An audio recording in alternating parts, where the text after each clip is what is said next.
Olá, tudo bem?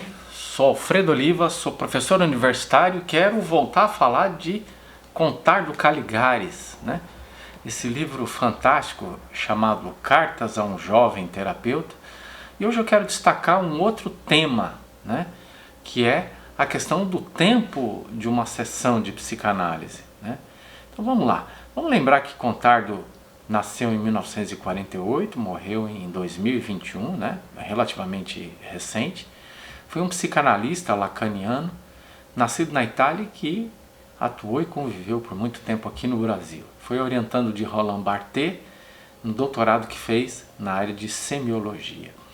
O livro que eu mencionei, Cartas a um Jovem Terapeuta, cujo subtítulo é Reflexões para Psicoterapeutas, Aspirantes e Curiosos, publicado pela editora Planeta. Muito bem. Eu vou destacar alguns trechinhos que em comum o fato de falarem sobre o tempo de duração da sessão. Todo mundo sabe que esse é um tema, vamos dizer assim, clássico no âmbito da terapia lacaniana, né? Se fala muito do corte lacaniano, né? Quer dizer, a ideia de que Freud usava sessões de tempo fixo, né? Então, e parece que isso é praticado até hoje. As pessoas na atualidade provavelmente praticam um tempo que varia entre 40 e 50 minutos, né? Então, dentro dessa temporalidade entre 40 e 50 minutos, a sessão é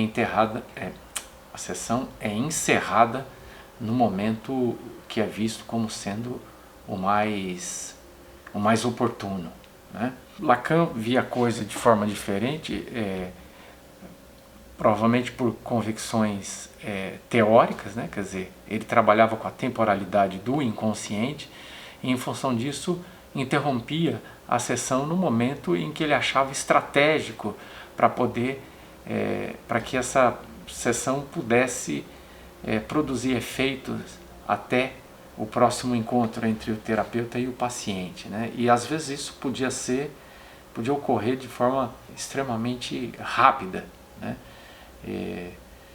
Mas também talvez Lacan fizesse isso em função da necessidade de poder atender toda a demanda que ele recebia, né? Então ele tinha, claro, uma demanda muito grande de pessoas querendo ser atendidas por ele, e poder fazer sessões bastante breves seria algo bastante conveniente, de modo que ele pudesse atender essa demanda toda que ele tinha, né? Então, provavelmente essas seriam as duas razões para isso. Há bastante debate sobre isso.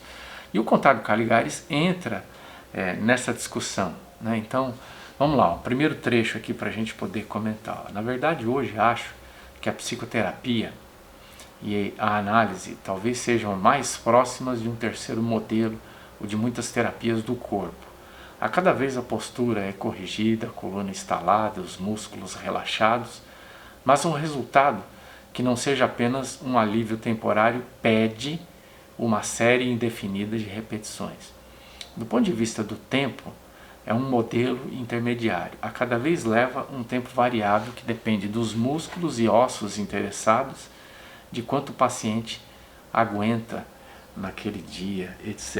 É bem interessante porque ele está começando a discutir a questão do tempo da sessão, e ele está dizendo que, ao invés de entrar no tema clássico do inconsciente, talvez o inconsciente pensado muito mais como um fenômeno psíquico, né? E é óbvio que o inconsciente não deve ser pensado apenas como um fenômeno psíquico, mas o inconsciente é um fenômeno corporal também, né? Então ele está dizendo o quanto o corpo de uma pessoa, por exemplo, em sofrimento, aguenta narrar esse sofrimento, né? Essa parece que seria, ou é, a grande questão que gira em torno do tempo da sessão, né? Um debate bastante importante é esse, né? Quer dizer, a pessoa chega ao consultório e narra um trauma, narra que existe algo que dói muito, que provoca sofrimento, um sofrimento muito grande. A questão é, o terapeuta ouve essa narrativa e ele pode, logo de cara, começar a explorar essa narrativa, ir para cima, e aí, mas fala sobre isso, e pode, claro, criar um sentimento bastante aversivo ter que, logo de cara, mergulhar tão profundamente nesse trauma, né? Quer dizer, me parece que a ideia é muito mais de que aproximações sucessivas e com nível de profundidade variável aconteçam no decorrer de um espaço de tempo mais esticado, de modo que essa pessoa tenha tempo para elaborar, mas também para processar o que está acontecendo internamente à medida que ela vai narrando o seu trauma, né? Então, um bom terapeuta, vamos dizer assim, um bom analista, né, saberia discernir esse tempo, saberia inclusive respeitar o ritmo de processamento do seu paciente, de modo que não acelerasse demais as coisas, para que isso não viesse a gerar um sofrimento muito intenso e talvez insuportável pela pessoa, né? Então, é por isso que às vezes uma situação dolorosa ela precisa ser narrada muitas vezes, né? Então, às vezes é necessário ouvir, né? Então, o paciente tem um trauma, tem uma situação extremamente dolorosa, né? E é possível então ouvir que ali tem uma questão importante, mas ao invés de ir para cima, esperar esse tema voltar ou invocar esse tema no futuro, quando o vínculo entre terapeuta e paciente está bem estabelecido, né? E gera, claro, confiança, um ambiente de conforto para que ele possa falar sobre aquilo, mas também para que a pessoa tenha tempo de se recuperar ou tenha tempo de processar, né, o fato de ter tocado nesse assunto ou de ter falado com alguma profundidade sobre ele, né? Então, o tempo da sessão deve levar em consideração isso. Eu gostei sobretudo dessa expressão, né, o quanto o paciente aguenta naquele dia, né? É preciso ter sensibilidade para isso, né? É preciso estar atento ao que está acontecendo com essa pessoa à medida que ela vai narrando os seus traumas, as suas dores, aquilo que a faz sofrer. Outro trecho. Durante anos, trabalhei com sessões breves, das quais apreciava a tensão e o sentimento de urgência, que matavam a preguiça da escuta e excluíam rapidamente o papo furado, né? O próprio Lacan se referia a isso, né?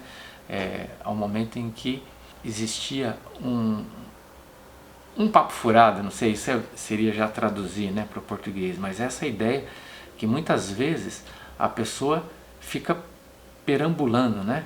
Fica dando voltas, fica circulando o seu trauma antes de chegar nele. Eu não sei, eu acho que se a pessoa vai circulando, né, vai perambulando, vai caminhando em volta do seu trauma, é porque existe uma sensibilidade ali, existe algo que dói muito e acelerar ou tentar conduzir ou tentar extrair, né, uma fala mais intensa, mais objetiva, mais direta, mais profunda sobre isso que a pessoa apresenta alguma resistência em abordar diretamente, talvez seja uma forma de atropelar o ritmo da pessoa, né? Talvez por isso algumas pessoas vão embora e não retornam mais, né? Porque doeu muito, porque aquela sessão foi muito pesada e talvez ela não tenha suportado, né? Então é preciso ter paciência, né? É preciso que o paciente tenha paciência consigo, é preciso que o terapeuta tenha paciência com o seu paciente, né? Ou seja, não é à toa que a pessoa é chamada de paciente, né? Ele precisa ter paciência, mas também o terapeuta precisa ter paciência. As coisas demandam algum tempo. Me parece que essa é uma questão de consenso entre diferentes abordagens, né? Inclusive abordagens não psicanalíticas, né? Outras abordagens, né? No sentido de abordagens que, diferentes da psicanálise, também falam sobre isso, né? Tenho lido um pouco sobre outras correntes ou outras abordagens, né, da terapia, e parece que autores e autoras também valorizam bastante esse respeito que se deve ter pelo ritmo do próprio paciente, o ritmo do inconsciente, o ritmo do corpo, o ritmo desse sujeito que está diante de nós e que precisa chegar aos poucos até esse ponto. Claro, é bom que chegue, é bom que consiga elaborar essa questão dolorosa, mas é preciso respeitar o tempo para isso. Depois ele diz num outro trecho: hoje, minha fórmula preferida é um tempo variável, mas não breve.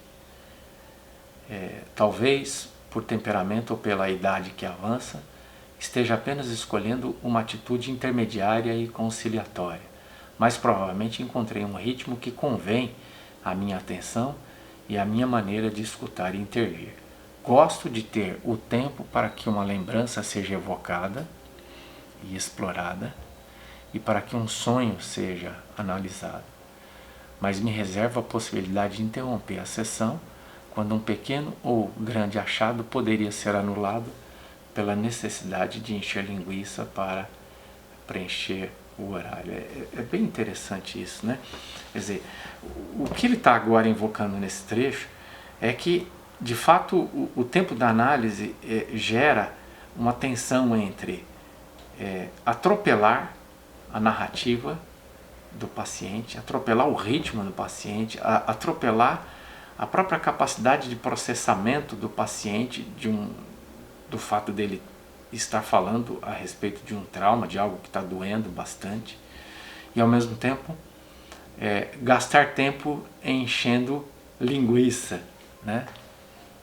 Eu me lembro, por exemplo, de um texto, né, de Bruce Fink, né, que é um terapeuta lacaniano americano, falando sobre terapia, inclusive sobre o tempo da sessão. Ele mencionava uma coisa que me chamou bastante atenção, né? Ele diz que ele tinha um paciente que passou meses só enchendo linguiça, né, para usar a expressão que está presente nesse trecho aqui do Contar do Caligares, né? Enchendo linguiça, quer dizer, ele não chegava na questão que doía, né? Ele ficava dando volta, dando volta, dando volta, e nunca falava sobre si, e nunca falava nada relevante acerca das suas dores, dos seus traumas, né?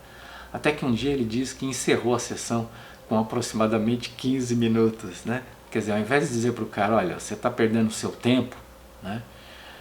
Ou você acha que vale a pena vir até aqui para não falar das questões que estão doendo, né? E aí diz que, ao invés de dizer isso, ele interrompeu precocemente a sessão, né? E dispensou o paciente. E diz que na sessão seguinte, quando ele retornou, de fato o paciente começou a falar, né? Coisas relevantes, coisas que estavam ligadas aos seus traumas, às suas dores, né? Então, é claro que é preciso perceber, né? Às vezes é necessário interromper precocemente a sessão, né? Para que o paciente perceba que é importante falar sobre as coisas que doem, né? Às vezes é importante deixar o paciente fazer, né, essas voltas em torno do trauma até que ele consiga falar, para que ele não seja atropelado no seu ritmo, né? E eu acho que discernir isso é uma questão muito mais de sensibilidade do que capacidade técnica, na minha opinião, claro, né? Claro que a conexão com o paciente, a experiência, tudo isso, né? O conhecimento do contexto vai levar a tomar a decisão correta, né? Se é momento de cutucar a ferida ou se é momento de deixar essa pessoa girar em torno da ferida até que ela consiga falar sobre esse problema. Por fim, o último trecho, ele diz assim: às vezes sonho com um sistema em que o paciente pagaria uma mensalidade fixa e o número de sessões do mês seria variável segundo o que pedem a cura e o seu momento. Mas é uma utopia, claro. Esse é um modelo bastante interessante, talvez valesse a pena fazer uma experiência com isso, né? Quer dizer, você faz um contrato verbal sempre, né? Faz um contrato verbal com o paciente dizendo, olha, você vai me pagar uma mensalidade e eu vou te atender sob demanda, né? Quer dizer, há momentos da vida em que é necessário ir fazer 1, 2, 3, 4, 5 sessões na semana, e há momentos que talvez uma sessão a cada 15 dias, uma sessão por mês fosse suficiente, né? Então, não se pagaria pelo tempo que é utilizado, nem pela sessão, porque, enfim, a sessão pode durar 15 minutos ou pode durar 1 hora, conforme o dia, conforme a necessidade, conforme o andamento das coisas, né? Então, seria interessante negociar um tempo, né? Um tempo variável já, né? Propositalmente negociar um tempo variável. É bastante interessante. Não só o tempo variável, mas o próprio número de sessões seria variável, né? Quer dizer, tudo funcionaria em função do inconsciente, né? À medida que ele se manifesta e demanda uma quantidade maior de tempo e de sessões, isso seria atendido. À medida que demanda menos, ou às vezes quando você chega a um trauma e aquilo está doendo muito, às vezes é necessário um tempo, né, um espaçamento maior entre uma sessão e outra, para que o paciente possa processar tudo aquilo que está acontecendo internamente, né? Às vezes a ferida foi aberta, ela está doendo, e você volta e faz ela sangrar mais ainda. Às vezes um espaço maior talvez fosse o tempo suficiente para que essa ferida pudesse cicatrizar, para que você voltasse a mexer nela, né? Então são questões bastante interessantes, né? Discutir a temporalidade da sessão, né? Eu gosto bastante desse tema, né? Me sinto bastante instigado. É isso aí, a gente volta então a falar de Cantar do Caligares num próximo vídeo. Um abraço e até lá.